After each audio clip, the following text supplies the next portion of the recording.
Gil Martin here. Welcome, everybody, to today's episode of the Daily Packers Post, where we bring you in-depth videos on your Green Bay Packers.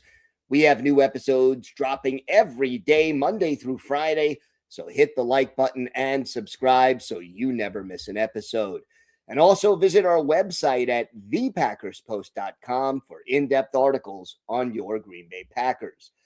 Today, we take a look at the fact that the Packers are really counting on Lukas Van Ness to step up at edge in 2026. And it is especially going to be urgent early in the season. Van Ness is going to have to hit the ground running. I mean, the Packers have already moved on from some veterans like Elgton Jenkins and Rashawn Gary. They're counting on the return of some key players who were lost to serious season-ending injuries last year, like Micah Parsons and Tucker Kraft. And now Lukas Van Ness is going to be a key player who needs to step up and take his game to a new level if the Packers are going to compete this coming season. And look, the basic edge rush room has changed. Brian Gutekunst traded Rashawn Gary to Dallas, needed to clear up cap space, got a fourth-round pick in return. And then the primary backup at edge, Kingsley Enagbare, he left in free agency, signed a one-year, $10 million deal with the New York Jets. We also know that Micah Parsons, the team's best player, most likely going to start the season on the PUP list, unlikely to be ready for week one as he recovers from his torn ACL that he suffered in December in Denver. And hopefully he's ready to return to action in October, which would be about 10 months since he suffered the injury. Now, Parsons and Gary were the starters last year. Enagbare was the next man up in the rotation. And to start the season, none of them are likely to be available. Now, Parsons is going to be one starter once he's healthy enough to play, but the other starter, well, one of them is going to be Lukas Van Ness, and then we don't know who's going to fill in opposite Van Ness. But that means that Van Ness is going to have to really lift his game. Now, he was originally a 13th overall pick back in 2023 by the Packers in the first round. The Iowa alum earned the nickname Hercules for his size and athleticism, but he was also considered a developmental prospect who needed to improve his technique and adjust to life in the NFL before he could make big contributions, and that did play out. In his first 2 years, Van Ness did not start a game. He had 4 sacks as a rookie, 3 in 2024.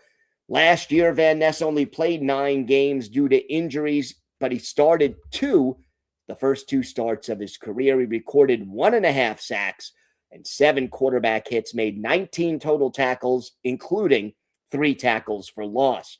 Now, Pro Football Focus liked what they saw from Van Ness last year. Granted, in limited reps, he graded out as a good pass rusher and a strong run defender as well. And we did see glimpses of the potential that the Packers saw in Van Ness. He's starting to add different pass rush moves and increasing or improving his technique. So it's not just a bull rush or a speed rush. His handwork, his footwork seems to be getting better. Now, who's going to start opposite Van Ness? Well, could be Barron Sorrell, could be Colin Oliver, could be another player who they draft or acquire via trade or another moderately priced free agent.